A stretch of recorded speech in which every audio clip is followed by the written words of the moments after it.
from SpeechKids. I am a speech-language pathologist, also called a speech therapist, who helps little kids learn to talk and helps their parents understand their little kids better. And we've been talking about preschools, and so I wanted to do part 2 of this preschool series and talk about different types of preschools that exist. And I'm going to go into greater detail in my weekly newsletter. So if you want that, go over to the website and you can register in the free Parenting Toddlers Workshop to get on the newsletter list. But I wanted to talk about 3 things that preschools, 3 different types of preschools, general types of preschools, and then invite you to join me live on September 27th. That's a week from today, next Friday, September 27th at 2:30 p.m. Eastern, and I'm going to be doing a live Q&A on preschools. So questions that you have about your particular child, about programs in general, what types are good for what kids. We'll do whatever questions come up there. So, but let's talk about types of preschools. And I really want to start off by highlighting the most important one for me, is that a preschool be play-based. I want parents to be really, really wary of preschools that bill themselves as academic.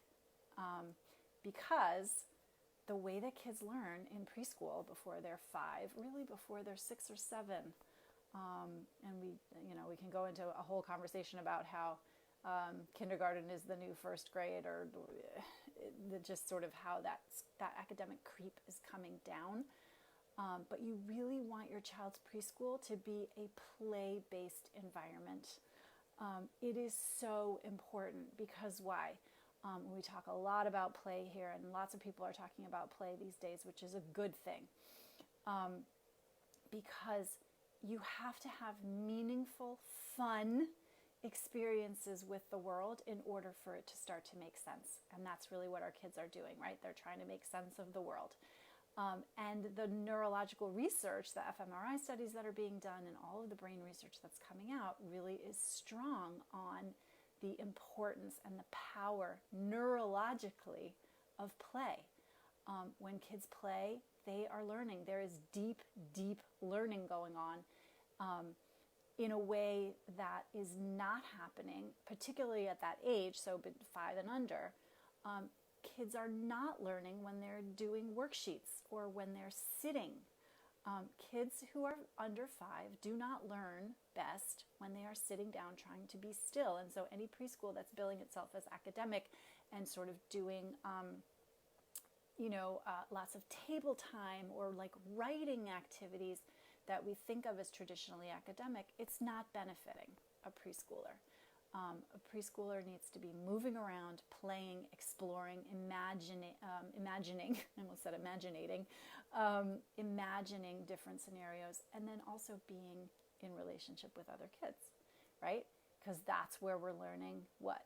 Empathy, tolerance, problem solving, sympathy, all of these really, resilience, all of these buzzwords, they're happening in play.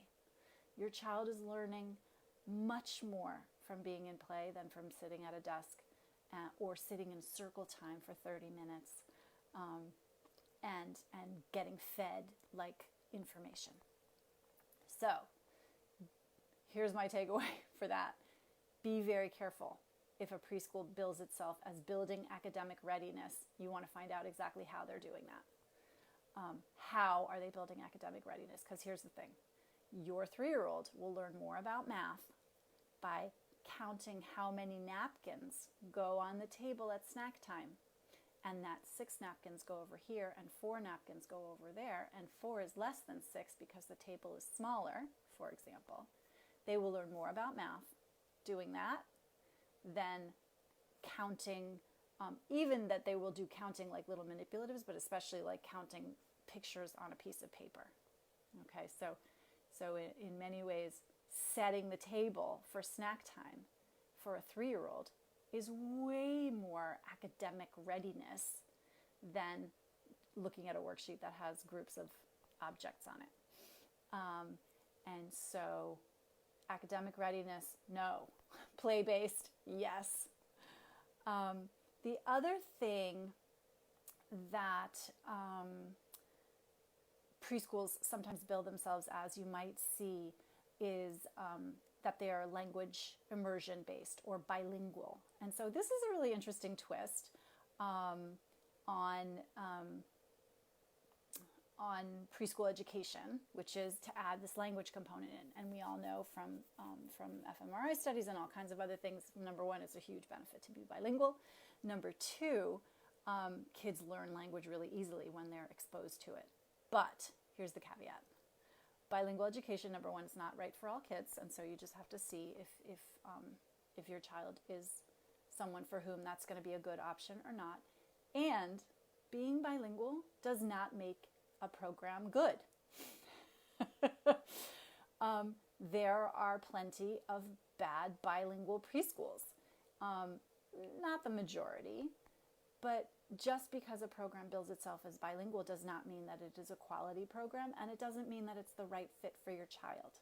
So I guess my point here is, let's not take away, being bilingual doesn't trump the other things that you want to be looking for. Doesn't trump that it's play-based. In other words, so like a bilingual program can be super academic. Yuck. We don't want that. We want play-based first.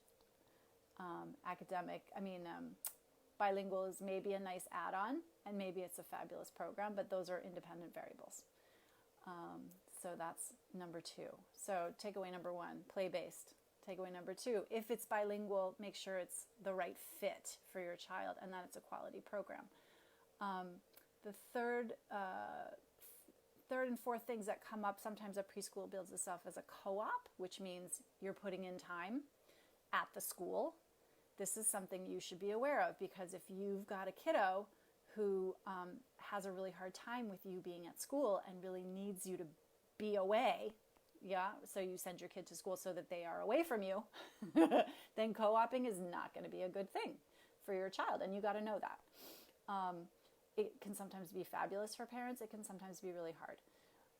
So co-oping is another type of, it's just kind of another variable that you can throw into the mix. And again, maybe that's a good program for you, maybe it's not. And then the other program that I kind of love, but again, it's subject to other factors too, is it the right fit and all of that, is an outdoor experience. So some preschools bill themselves as outdoor nursery schools or outdoor preschools. And that can be fabulous for the right kids, right? And again, so some of this, the overarching principles of, is it a good fit for your child? Not, is it a good fit for the neighbor? Or is it an award-winning preschool? When I'm advising parents, I don't actually care that much. I want to know, is this the right place for this child? Is this the right place for your child? And maybe you've got a kiddo who can go to a bunch of different places and be completely fine. And that would be awesome, because then you don't have to spend quite so much time thinking about it. But there are kids for whom this choice is really, really important. And those happen to be the kids that I see in my practice. They are kids with speech and language needs, or just who need a little bit of extra handling and care. And so the questions of, is it a good fit? Is it the right kind of program? Are all the variables in place for my child? Are they there? So those are some things that you might be thinking of. We're going to talk some more about those. As I say, I'll be going live at 2:30 p.m. Eastern on Friday, September 27th, to answer all kinds of questions about preschool. And we can really tee up the conversation for you to be doing research in October and November for Preschool Open Houses without feeling time pressure, and doing that research while you are still easing into the beginning of this school year. So until next week, I will talk to you then, and take care.